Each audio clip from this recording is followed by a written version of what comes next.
స్వామివారికి ఆదివారం నుంచి శనివారం వరకు సమర్పించే నైవేద్యాలను ఒక్కసారి పరిశీలిస్తే, ఆదివారం ఉదయం 5:30 ప్రారంభమయ్యే మొదటి గంటలో సమర్పించే నైవేద్యంలో చక్కెర పొంగలి, కదంబం, పులిహోర, దధ్యోజనం, మాత్ర ప్రసాదాలతో పాటు లడ్డూలు, వడలను నివేదిస్తారు.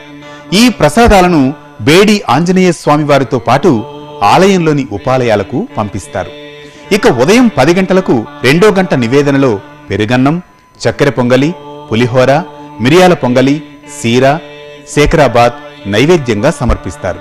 ఇక రాత్రి 7:30 జరిగే 3వ నివేదనలో కదంబం, మొలహోర, తోమాల దోశలు, లడ్డూలు, వడలతో పాటు ఆదివారం ప్రత్యేకంగా గరుడ ప్రసాదంగా ప్రసిద్ధి చెందిన ఆదివారం పిండిని శ్రీవారికి సమర్పిస్తారు. ప్రతిరోజు సమర్పించే నివేదనల్లో చక్కెర పొంగలి, పెరుగన్నం, మిరియాల పొంగలి, కదంబం, శేఖరాబాద్, మొలహార ఉంటాయి. వీటితో పాటుగా ఆయా వారాల్లో జరిగే ప్రత్యేక అర్చనలకు అనుగుణంగా ప్రసాదాల సంఖ్య పెరుగుతూ ఉంటుంది. ఈ మేరకు ఇక సోమవారం విశేష పూజ సందర్భంగా 51 పెద్ద దోశలు, 51 చిన్న దోశలు, 51 పెద్ద అప్పాలు, 102 చిన్న అప్పాలను నివేదిస్తారు. మంగళవారం నాటి నివేదనలో ప్రత్యేకంగా చెప్పుకోదగింది మాత్ర ప్రసాదం. మిగిలిన ప్రసాదాలన్నీ నిత్యం సమర్పించేవే ఉంటాయి.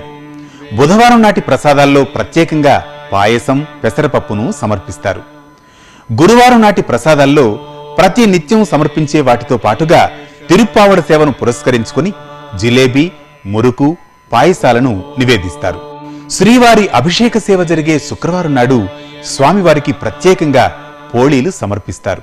అలాగే శనివారం నాటి నివేదనలో కదంబం, చక్కెర పొంగలి, పులిహోర, దధ్యోజనం, మిరియాల పొంగలి, లడ్డూలు, వడలు, సీర, శేఖరాబాద్, కదంబం, మొలహార, లడ్డూలు, వడలు, తోమాల దోశలను శ్రీవారికి నివేదనగా సమర్పిస్తారు.